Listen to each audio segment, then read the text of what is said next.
오늘은 왕하 2장 19절로 22절에 있는 말씀을 본문으로 썸물을 고쳐주소서라는 제목의 말씀으로 말씀을 드리겠습니다. 다 함께 성경 봉독, 홀수절은 회중이 봉독하시고 짝수절은 제가 봉독하는데 마지막 절은 다 함께 봉독하시겠습니다. 그 성읍 사람들이 엘리사에게 말하되 우리 주인에게 보시는 바와 같이 우리 주인께서 보시는 바와 같이 이 성읍의 위치는 좋으나 물이 나쁨으로 토산이 익지 못하고 떨어지나이다. 엘리사가 이르되 새 그릇에 소금을 담아 내게로 가져오라 하매 곧 가져온지라.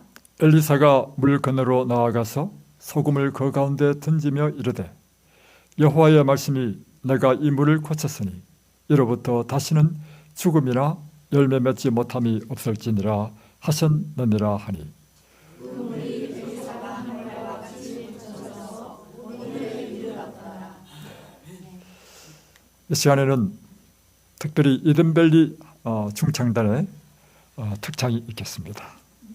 험한 십자가 능력이 있네.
이 세상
성경 열왕기하 2장 19절로 22절에는 엘리사가 선지자가 된 이후에 첫 번째로 행한 기적이 나와 있습니다. 그 성 사람들이 엘리사에게 고하되 우리 주께서 보시는 바와 같이 이 성읍의 터는 아름다우나 물이 좋지 못하므로 토산이 익지 못하고 떨어지나이다. 이것은 바로 엘리야가 성천하고 난 이후에 엘리사가 여리고에서 멀지 않은 과목나무 숲에 있었던 선지자 학교에서 있었던 일입니다. 여리고 사람들이 엘리사를 찾아왔습니다. 주께서 보시는 바와 같이 이 여리고 성읍의 터는 참으로 아름답지만 물이 좋지 않아서 토살이 익지 않고 기한 전에 떨어집니다. 이 물을 고쳐달라고 요청한 것이죠. 엘리사가 그러되 새 그릇에 소금을 담아 내게로 가져오라 하매 곧 가져온지라. 엘리사가 물 건너로 나아가서 소금을 그 가운데 던지며 가로되 여호와의 말씀이 내가 이 물을 고쳤으니 이로 쫓아 다시는 죽음이라 토산이 익지 못하고 떨어짐이 없을지니라. 그 이후에 이 물이 엘리사의 말과 같이 고쳐져서 오늘날에 이르렀다. 여러분, 오늘은 물에 대한 이야기입니다. 물은 참으로 우리의 생명에 중요하지요. 창세기 1장에 이 세상을 빛을 창조하기 전부터 이 지구는 물로 덮여 있었습니다. 물이 있어야 생명이 존재하는 것이죠. 그래서 물은 생명의 가장 기본적인 요소입니다. 인류의 4대 문명지를 보면 공통점이 있는데 다 큰 강을 끼고 인류의 문명이 발전했습니다. 물이 넉넉하면 초지가 잘 발달되어 가축이 번성하고 또 어떤 농사이든지 풍성한 산물을 내게 되는 것입니다. 이런 풍요로운 곳에는 언제나 사람들이 몰리게 되는 것이죠. 사람들이 몰리면 큰 도시를 형성하게 되고 그러면 자연히 상업과 무역도 발달하게 되는 것입니다. 바로 이런 것이 여리고였습니다. 여리고는 이 지도에서 보시는 것처럼 사해 북쪽 9.6km 지점에 위치한 이스라엘의 남부지방의 중심 도시입니다. 우리가 잘 알듯이 이스라엘 백성들이 가나안 땅을 점령할 때 첫 번째 관문은 바로 이 여리고 성이었습니다. 요단강의 골짜기에 위치하고 있는데 서편에 위치하고 있죠. 그런데 이 여리고는 좀 특별한 것이 해수면보다도 무려 250m나 낮은 지역이라는 것입니다. 그래서 그보다 더 남쪽에 있는 예루살렘은 해발 750m이고 여리고는 해발 마이너스 250m이기 때문에 무려 여리고와 예루살렘은 1000m나 차이 나는 그런 지역을 갖고 있습니다. 그래서 예루살렘에서 여리고로 가게 되면 아주 가파른 비탈로 내려가게 되고 여리고에서 예루살렘을 올라가게 되면 1000m 되는, 여러분 산도 1000m라면 굉장히 높은 산입니다. 그런 지형적인 특색을 갖고 있습니다. 그런데 이곳은 토질이 비옥하고 사시사철 기온의 차이가 별로 없는 열대성의 기후인 것입니다. 그래서 1월 달에도 평균 기온을 보니까 12도 이렇게 되고 1년 사시사철 따뜻한 온화한 기후를 갖고 있는 그런 곳이었습니다. 또한 이 여리고는 수원이 풍부해서 1불에 무려 4000리터나 뿜어내는 그와 같은 샘이 솟아나는 그런 곳입니다. 그래서 이 여리고에는 각종 과일이 풍성하게 잘 자라죠. 올리브나무, 또 종려나무, 특별히 이 야자수가 아주 많은 지역입니다. 그래서 성지순례를 가다 보면 황량한 사막 같은 그 요단 대로를 가다가 다음에 이 여리고를 딱 만나게 되면 그 도시 전체가 아주 푸른 숲으로 쫙 우거진, 특별히 야자수가 뻗어있는 모습은 굉장히 인상적이죠. 그래서 이곳에서는 특별히 과일이 잘 됩니다. 이곳에서 수박도 먹을 수 있고 특별히 포도, 또 야자수, 그리하여 이 과일이 품어내는 그 향기로 그 도시가 진동해서 향기의 도시다 이렇게 일컬어지는 곳이 여리고였습니다. 여리고의 샘물은 그 성읍과 인근 지방에까지 물을 공급해서 그 물줄기가 흐르는 곳마다 생명과 열매를 주는 축복의 근원이 되었습니다. 그런데 이러한 천혜의 축복을 누린 여리고를 가나안 사람들은 가장 비열하고 고약한 아스도롯 신의 예배의 중심지로 삼았습니다. 그러니까 수풀이 우거지고 정말 환경이 좋은 그런 산속에 그들이 우상을 세우고 우상을 숭배했는데, 특별히 고대 이스라엘이 했던 우상 숭배인 아스타롯 이 예배는 엄란한 그와 같은 예배였습니다. 그래서 그 아름다운 푸른 숲마다 우상들의 재단들을 세우고 그 풍성한 실과들은 우상에게 바쳐졌고, 또 그곳에서 가증한 엄란한 일들을 행함으로 가나안 사람들은 하나님의 축복을 저주가 되게 한 것입니다. 가나안 사람들이 우상 숭배로 인하여 얼마나 비열하고 죄악에 관영한 백성이 되었는지 하나님께서는 여호수아에게 이 가나안 땅을 점령하는 이 첫 관문인 여리고성에 대하여 이렇게 명령했습니다. 여리고성을 점령할 때 모든 사람과 심지어 육축까지도 다 멸하라고 했습니다. 그래서 이 엄란한 모든 근본 뿌리까지 다 뽑도록 한 것이죠. 여호수아 6장 26절에 보면, 그래서 하나님께서는 이 여리고성이 너무나 가증했기 때문에 하나님의 손으로 이 여리고성을 무너뜨려 버리는 것입니다. 완전히 폐허가 되겠습니다. 그리고는 여호수아 6장 26절에 보면 여호수아는 이렇게 하나님의 예언을 말씀하죠. 이 여리고성을 누구든지 일어나서 건축하는 자는 여호와 앞에서 저주를 받을 것이라. 그 기초를 쌓을 때는 장자를 잃을 것이요 문을 세울 때는 계자를 잃으리라. 계자라는 것은 말재입니다. 그러니까 틀을 쌓을 때 장자를 잃고 이제 건축이 다 끝나서 맨 마지막으로 하는 것이 문 닫는 거죠. 문 닫을 때는 그 말재를 잃을 것이다. 이것이 예언이었습니다. 이 예언 때문에 여리고는 폐허 상태로 500년이나 폐허 상태로 있었습니다. 누구도 감히 이 여리고를 재건할 생각을 하지 못했습니다. 그러다가 500년이 지난 이후에 이스라엘의 악한 왕인 아합, 그리고 그보다 더 악한 여인이 있었죠. 이세벨이 이 여리고성을 중건하도록 한 것입니다. 그 중건하는 목적이 무엇인가 하면 바알과 아스타롯 신을 섬기는 예배의 장소로 가장 적합한 곳이라 해서 중건하게 되는 것이죠. 이를 바로 시엘이라는 사람에게 맡겼는데 그것이 열왕기상 16장 34절에 나옵니다. 그런데 놀랍게도 500년 전에 여호수아가 한 그 예언이 이 여리고성을 중건하는 히엘에게 그대로 성취된 것입니다.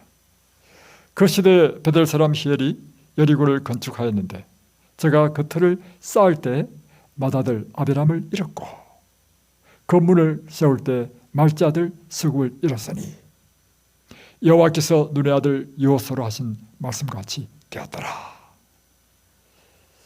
여러분, 하나님께서는 한번 말씀하시면 반드시 이루어지고 성취된다는 것입니다. 하나님께서 저주하신 이 여리고성을 세우는 자는 이와 같은 저주를 받을 것이다 한 그 예언의 말씀이 히엘을 통해서 그대로 성취된 것입니다. 그렇다면 반대로 하나님께서는 이 성경에 우리를 위한 축복의 말씀이 얼마나 많습니까? 특별히 신명기서를 보십시오. 내 말씀을 잘 듣고 내 명령과 규례를 지키는 자들은 너는 나가도 복을 받고 들어가도 복을 받을 것이며 내 우양과 육축이 복을 받을 것이며 내 손이 하는 모든 일마다 형통할 것이고 하늘은 때를 따라 우르를 내려서 풍성한 사물을 낼 것이다. 이것이 뭐예요? 하나님의 말씀이죠. 예언이죠. 저주의 말씀이 성취된 것처럼 하나님의 축복의 말씀도 성취될까요? 그래서 출애굽기 15장 26절에 보면 하나님께서 너희를 위하여 명령하신 명령 규례를 지켜 행하고 순종하면 내가 애굽에 내린 어떤 질병도 내가 당하지 않을 것이며 혹 내가 질병이 걸렸다 할지라도 나는 너희를 치료하는 여호와입니다. 이것이 바로 하나님의 말씀이고 약속인 것입니다. 그리고 이 성을 재건하면서 여리고의 한 계곡에서 물샘이 솟아났습니다. 그런데 수온이 아주 풍부했습니다. 이 온 여리고 성의 주민들에게 넉넉히 물을 공급하고 또 농수로도 쓰기에 충분한 물이 터져 나온 것이죠. 1분에 4,000리터라면 엄청난 양이죠. 그런데 문제는 이 물의 질의 문제였다는 것입니다. 과목이 이제 꽃은 피고 열매를 맺어요. 그런데 이것이 익고 커지고 결실을 해야 되는데 결실하기 전에 떨어져 버린다는 것입니다. 과목이 열매들이 익기도 전에 떨어져 버리는. 그러나 이전에 여리고 물은 그렇지 않았죠. 가난한 사람들이 그곳에 살 때는 이런 일이 없었습니다. 그런데 500년 후에 다시금 여리고성을 재건할 때는 이와 같은 이 여리고성의 물은 저주의 물이 된 것입니다. 이전에 여리고의 물은 복된 물이었습니다. 과목들마다 탐스럽고 풍성한 열매를 맺게 하는 물이었습니다. 이 물이 흐르는 곳마다 축복이 되었던 물이었습니다. 그런데 이제는 열매를 맺지 못하는 저주의 물이 된 것입니다. 여러분, 왜 여리고의 그 깨끗하고 축복의 물이 저주의 쓴물이 되었을까요? 그것은 이 여리고 사람들이 행한 그 가증한 죄악으로 인하여 저주를 받은 것입니다. 그렇습니다. 죄는 인생의 모든 아름다운 것을 빼앗아갑니다.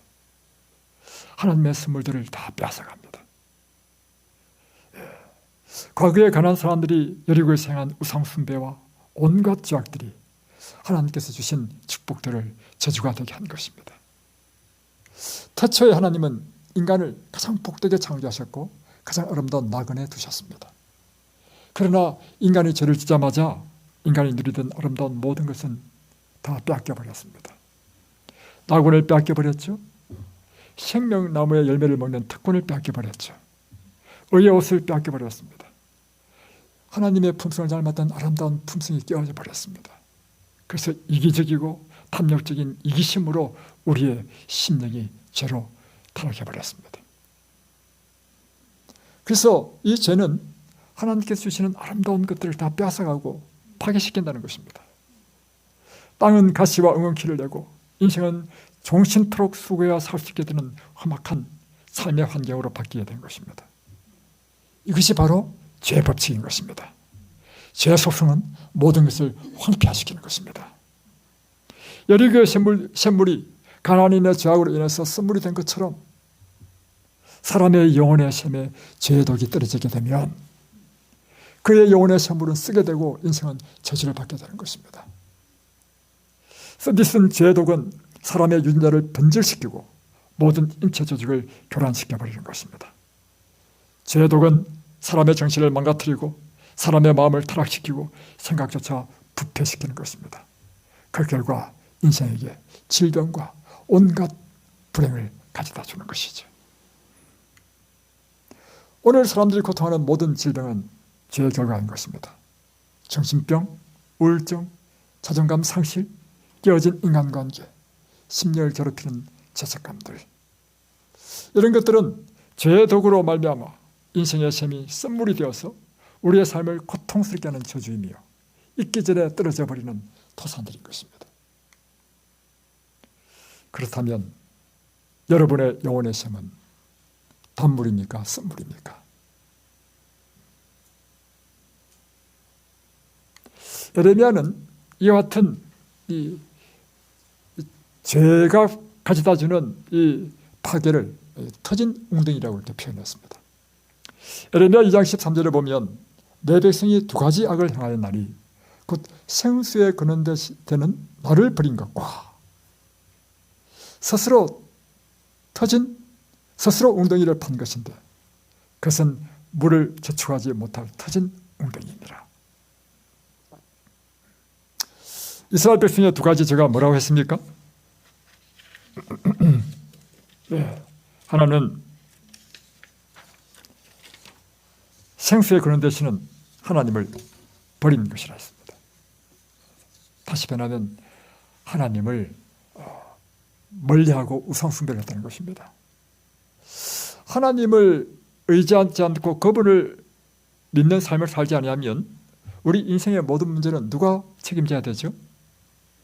자신이 책임져야 되죠. 그러니까 인생이 고달파지는 것입니다. 그리고 힘들어지고. 그것은 이 하나님을 싫어할 때 일어나는 일인데 내 인생을 내 힘으로 살려고 하는 모든 사람들이 경험하는 것인데 그것은 인생이 곤고해진다는 것입니다. 곧 이 세상에서 내 욕망을 채우려고 그것으로 인해서 이 세상에서 열심히 살고 재물을 모아보고 명예를 추구하지만 이런 것들은 채워도 우리에게 만족을 주지 못하는 터진 웅덩이와 같은 것이라는 것입니다. 하나님의 말씀을 떠나서 인생의 행복을 얻기 위하여 애쓰는 모든 것은 터진 웅덩이요 그 결과는 쓰디쓴 독의 물을 마시는 것과 같은 것입니다. 엘리사는 이 여리고의 사람들의 요청을 받아서 이 여리고의 샘물을 고쳐줍니다. 요한가 2장 21절에 보면 엘리사가 물 그늘로 나아가서 소금을 가운데 던지며 가로되 여호와의 말씀이 내가 이 물을 고쳤으니 이로 쫓아 다시는 죽음이나 토산이 익지 못하고 떨어짐이 없을지니라 하셨느니라. 이제 엘리사가 물을 고쳐주는데 소금을 세 그릇의 소금을 가져오라 했습니다. 그리고 그 소금을 받아서 여리고의 샘의 근원에 가서 그 소금을 던졌습니다. 던질 때 어떤 말로 했냐면 여호와의 말씀이 내가 이 물을 고쳤다. 이로조차 다시는 죽음이나 토산이 익지 못하고 떨어짐이 없으리라. 지금 엘리사가 이 말을 했지만 이 말은 누구의 말씀이죠? 그러면 이 샘을 고친 것은 엘리사가 고쳤습니까? 하나님이 고쳤습니까? 예. 오늘 제가 하나님의 말씀을 대언하지만 이 말씀을 주신 분은 하나님이시고 우리가 여러분을 돕기 위하여 봉사하지만 여러분을 치료하시는 분은 누구시라고요? 하나님이 치료하신다는 것입니다.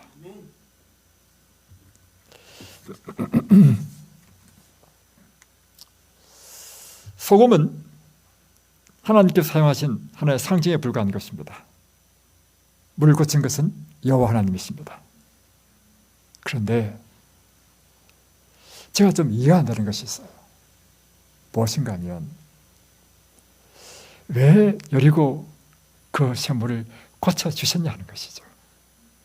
왜냐하면 그들이 여리고성을 건축한 목적이 뭡니까? 우상을 숭배하기 위해서 건축했는데 저 같으면 고쳐주지 않겠습니다. 그런데 하나님께서는 그걸 고쳐주셨단 말이에요. 그것이 제가 이 성경을 읽으면서 이해가 안 된 부분이었습니다. 그래서 제가 이 성경을 깊이 묵상하면서 제가 놀라운 사실을 깨달았습니다. 하나님은 근본적으로 우리의 심정, 우리의 생각과 우리의 길과 다르시구나. 그분의 사랑과 자비는 우리 인간이 청량할 수 없구나. 우리는 어떤 존재입니까? 선한 사람은 좋아하고 악한 자는 미워하고 이게 우리 인간의 성질 아닙니까?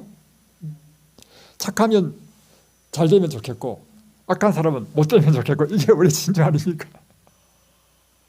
그런데 제가 성경을 보니까 이해 안 되는 것이 하나님께서는 비를 내리더라도 선인과 악인에게 똑같이 내려주시고 햇볕을 주시더라도 선인과 악인에게 똑같이 내려주시고 심지어 이것이 신약시대 하나님뿐만 아니라 여러분 신약시대 하나님과 구약시대 하나님이 다릅니까? 참 똑같죠. 그래서 구약 성경을 연구해 보니까 구약 성경의 하나님과 똑같더라 이 말이죠. 이야, 그것에서 제가 굉장한 감동을 받고요. 그래서 하나님이 이런 분이시라면 제가 어떤 사람이 되어야 되겠습니까? 내가 바로 하나님의 이 품성과 하나님의 길을 따라 살아야 되겠다. 예, 이 샘물을 고쳐준 것은 그분은 하나님의 사랑과 자비가 고쳐준 것입니다. 여리고 성읍을 재건할 자에게는 하늘의 은총을 받을 가치가 없습니다. 여리고 성읍을 재건하는 목적이 알스다롯을 예배하는 곳으로 삼기 위해서 이세벨이 계획한 것이기 때문이죠.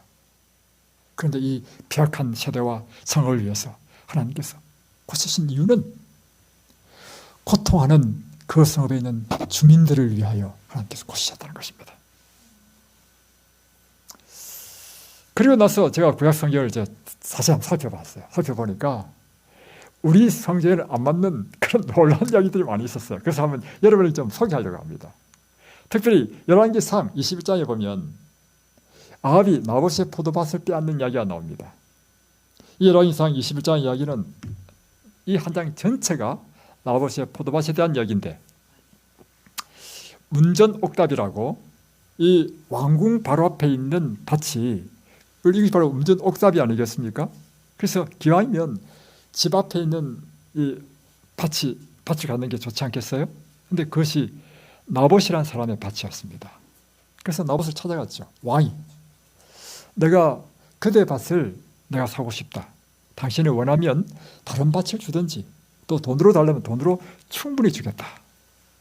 그런데 나봇이 대답하기를, 이것은 조상으로부터 받은 기업이기 때문에 제가 팔 수 없습니다. 근데 이것은요, 나봇이 왕을 무시해서가 아니고 이스라엘의 율법에 의하면 조상으로 받은 기업은, 그 기업은 땅이에요. 땅은 팔지 않도록 했습니다. 그러니까 그가 말한 것은 하나님의 율법을 순종한 것입니다. 그런데 이 아합 왕이 포도밭 하나 가지고 그 다음 읽어보면 몸져 누워버렸습니다. 나 세상에, 아니 이런 사람이 왕인가? 그랬더니 시금을 전폐하고, 그러니까 그 부인이 이세벨에 와가지고, 아니 왕이시여 어찌 이렇게 몸져 누웠습니까? 물은 거예요. 그러니까 이 아합이, 사실은 내가 나봇의 밭을 참 원했는데 나봇이 팔지 않겠다 해서 이렇게 좀 상심이 돼서 누웠다. 그러니까 이세벨이 한 말이, 왕이시여 이러고도 당신이 이 이스라엘의 왕이십니까? 그 문제요? 나한테 맡기십시오. 그러면서 이세벨이 나봇이 있는 그 동네 장로에게 편지를 보냅니다. 그리고 나봇을 높이 올리고는 비류 두 사람을 불러가지고 이 나봇에게 음모를 하도록 했죠. 그가 하나님을 저주하고 왕을 저주했다, 이렇게 말하도록 하라 했습니다. 하나님을 저주하고 왕을 저주하면요, 이스라엘 율법에 의하면 돌로 쳐서 죽이도록 되어 있습니다. 그렇게 해서 나봇을 돌로 쳐서 죽이게 했습니다. 여러분, 이 얼마나 악한 여인입니까? 저는 이해가 안 되는 것이, 이런 사람은 좀 하나님께서 일찍 좀 데려가면 좋은데 데려가지도 않아. 그리고 나서는요, 이제 이세벨이 왕한테 갑니다. 왕이시여, 제가 다 해결했습니다. 이제는 이 포도밭을 치우십시오. 그러니까 이 쫄장부 같은 이 아왕이요, 그 말 듣고 자리에서 벌떡 일어나요.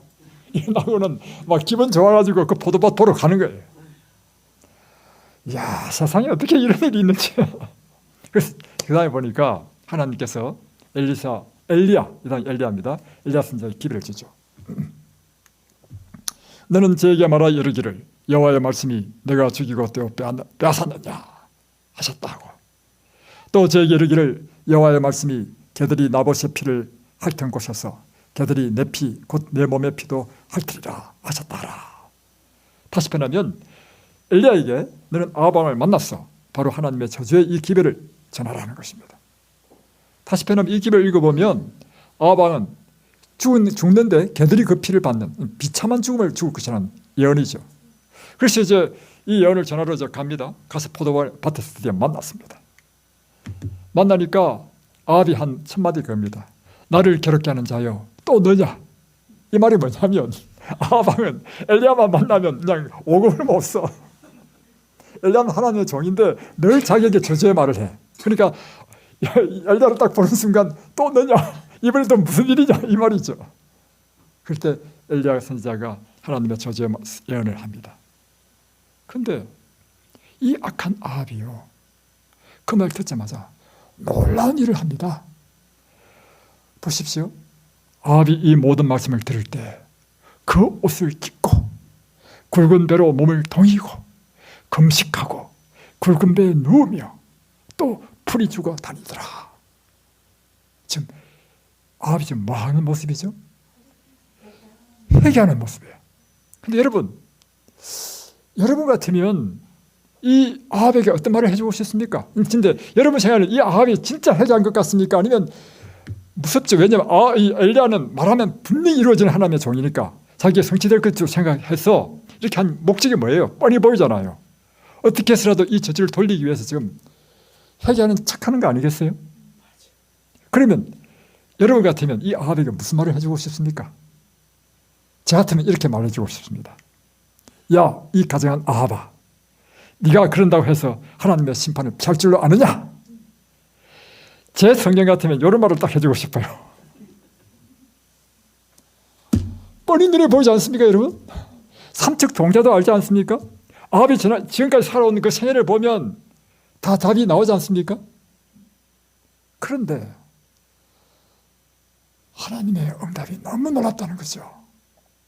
하나님이 다시금 엘리야에게 말씀을 주십니다. 여호와의 말씀이 디셉 사람 엘리야에게 임하여 가라사대, 아합이 내 앞에서 겸비함을 내가 보느냐?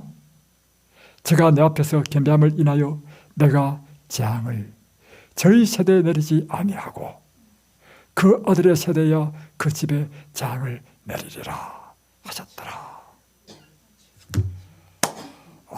저는 도대체 이 하나님이 어떤 분이신지 저는 제 성경으로 이해가 안 되는 거예요.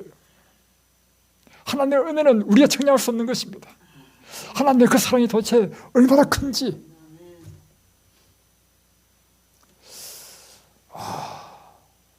이런 분이 하나님이시란다면 우리는 최소한 아합보다 낫지 않습니까? 여러분의 저가 무엇입니까? 그렇다면 여러분은 아합처럼 이렇게 흉내만 내더라도 하나님이 어떻게 하시겠습니까? 이런 분이 하나님이시다. 그렇다면 내가 어떤 죄를 짓다 하더라도 우리 하나님 앞에 나올 수 있겠습니까? 희망이 있습니까? 와, 그렇구나. 근데 그뿐만 아니라 이게요, 한두 개가 아니고요. 성경에 보면 온통 성경은 이렇게 꽉 차 있습니다. 또 하나 더 보여드리겠습니다. 이번엔 호샤스를 보면서 또 느낀 게 있어요. 야, 내 보고 이 호샤 선지자들하면 나는 못하겠다. 왜냐하면 하나님께서 호샤에게 뭘 요청했냐면 너는 가서 음란한 여인을 취하여 결혼하라는 거야.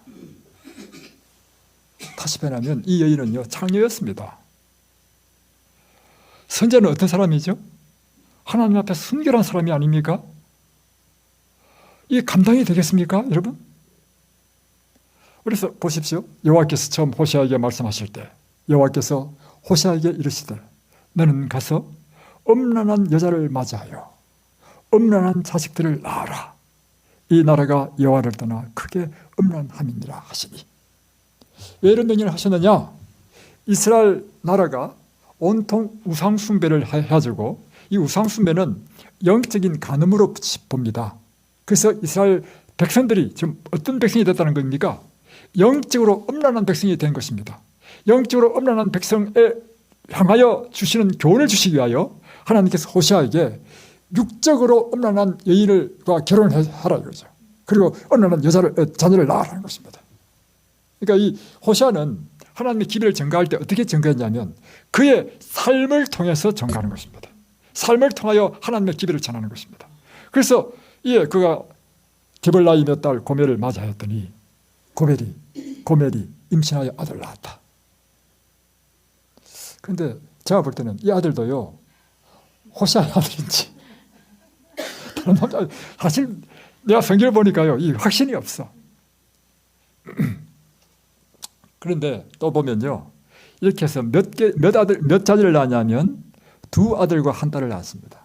세 자녀를 낳았는데 한 자녀 낳으면 여자가 또 집을 나가.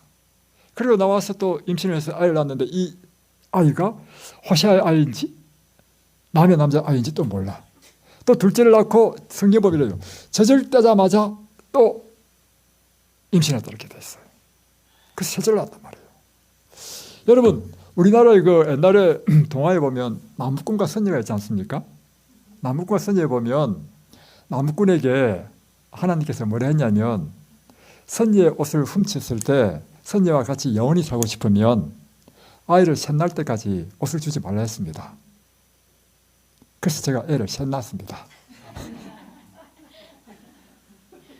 그런데 이 고멜은 애를 셋 낳아도 또 나가서 바람을 피워.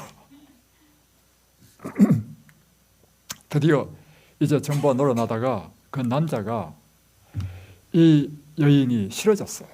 그래가지고 노예시장에 팔아버렸습니다. 그러니까 하나님께서 하나님께 호시아에게 그 여인을 다시금 데려오라는 거예요. 그래서 노예시장에 가지고 은 15개와 보리 한 호멜 반을 주고 노예시장에서 자기 아내를 사왔어요. 사온 다음에 하나님께서 이 음란한 여인에게 무슨 말을 하라냐면 이렇게 되어 있습니다. 그러므로 내가 저를 계유하여 그친들로 데리고 가서 말로 위로하고. 여기에 이제 한글판에는 이 계유하여 이렇게 되어 있는데 이것은 한자죠. 어렵죠. 그래서 공동번역에는 보다 더 쉽게 표현했습니다. 그러나 이제 나는 그를 떼어내어 다시 말하면 그 여인에게 온갖 좋은 말을 해주고 꼬셔가지고 빈돌로 나가 사랑을 속삭여주라. 아니 꼬실 여자도 따로 있지. 사랑을 속삭일 여자도 따로 있지. 어찌 이런 여자에게 사랑을 속삭일 마음이라 생기겠습니까? 근데 그렇게 하라고 하는 것입니다. 공동번역의 호시아 3장 1절은 이렇게 되어 있습니다. 너는 정부와 놀아난 내 아내를 찾아가 다시 사랑해 주어라. 이것이 성경이 말하는 하나님의 사랑이라면 정말 우리를 향한 그분의 사랑은 얼마나 신비입니까? 이런 여인도 하나님께서, 그런데 이 여인은 지금 누구를 상징하고 있죠? 오늘 그 시대의 이스라엘 백성을 상징했고, 그 이스라엘 백성은 온통 하나님을 배반하고 우상을 숭배하고 죄악을 다 짓는 죄악 가운데 있는 이스라엘 백성을 상징하고, 그뿐만 아니라 오늘 저와 여러분을 상징하는 것입니다. 그런데 하나님께서는 우리를 어떻게 하신다고요? 팔렸으면 돈 주고도 사고, 그리고 그 여인의 마음을 돌이키기 위해서 가서 사랑의 말로 속삭여주고 다시금 품으라고 하는 것입니다. 하나님께서, 이 말은 하나님께 우리를 다시금 품으신다는 뜻입니다. 우리의 처지와 형편이 어떻다 할지라도, 우리의 과거의 죄악의 상태가 어떻다 하더라도 하나님께서는 우리를 품으시고 사랑하신다는 것입니다. 이것이 하나님의 사랑인가? 그러한 하나님의 자비와 은혜가 이 폐역한 여리고성을 고쳐줄 수 있었다면, 오늘 우리의 죄로 인하여 쓴 샘물이 되어버린, 우리 인생에서 읽지 못하고 떨어지는 열매와 같은 우리 인생의 어떤 저주라도 하나님께서는 고쳐주시지 않으시겠는가? 우리 어떤 불행, 어떤 저주, 질병이라도 그분이 못 고칠 것이 어디 있겠는가? 왜요? 그분은 우리를 너무나 사랑하시기 때문에. 그분의 사랑과 긍휼이 제한 없는 그분의 사랑이 우리를 품으시고 우리를 고쳐주시고 새롭게 해주신다는 것입니다. 호시아 3장 1절에는 현대어 번역은 이렇게 기록되어 있습니다. 이스라엘이 다른 신들에게 돌아서서 온갖 좋은 선물들을 갖다 다 바쳐도 나 여호와는 여전히 이스라엘을 사랑하고 있다. 이 말은요, 여러분이 하나님을 믿기 시작한 때부터 여러분을 사랑한다는 뜻이 아닙니다.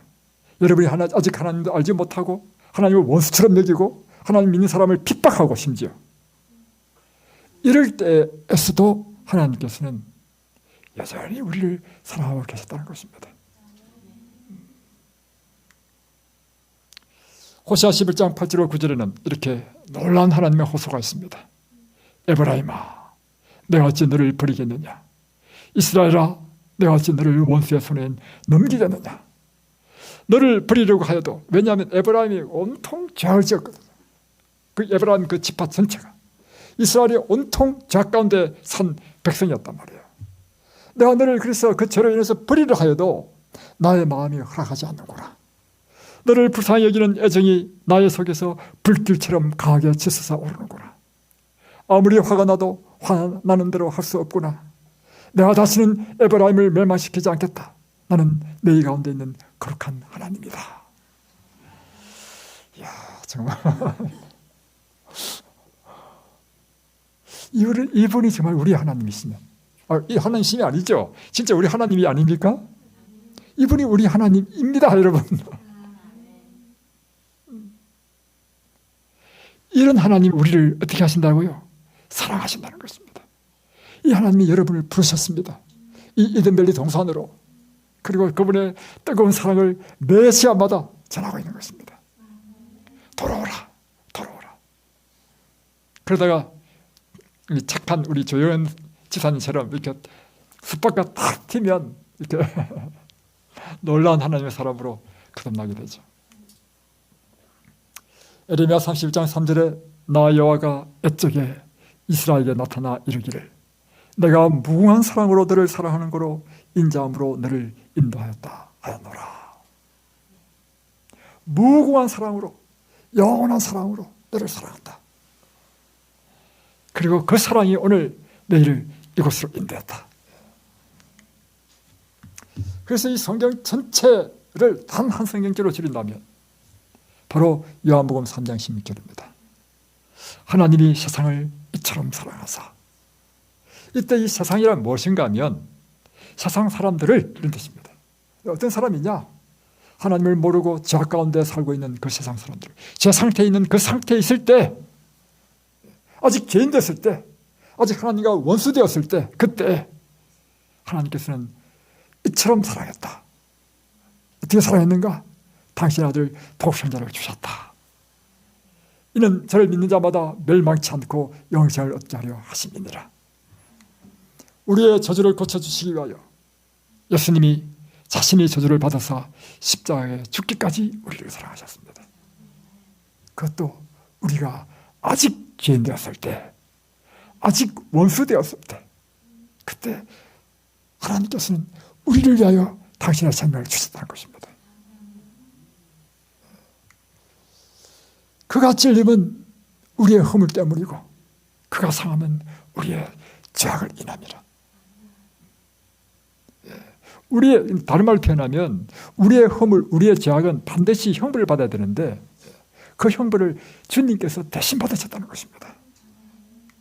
그가 징계를 받음으로 우리가 평화를 누리고 그가 채찍에 맞음으로 우리가 나음을 입었도다. 오늘 이 하나님의 사랑이 여러분들을 부르십니다. 나 너희를 사랑한다. 나에게 오라. 얼마나 그동안 힘들었니? 내 모든 수고의 짐을 다 내려놓으라. 수고하고 무거운 짐이다들아 다 내게로 오라. 내가 너를 쉬게 하리라. 내가 너를 고쳐주리라. 내가 너로 새 사람 되게 하리라. 놀라운 일을 행하겠다. 오늘 놀라운 하나님의 이 사랑의 초청에 응하시는 저와 여러분이 되시길 바라면서 말씀을 마치겠습니다.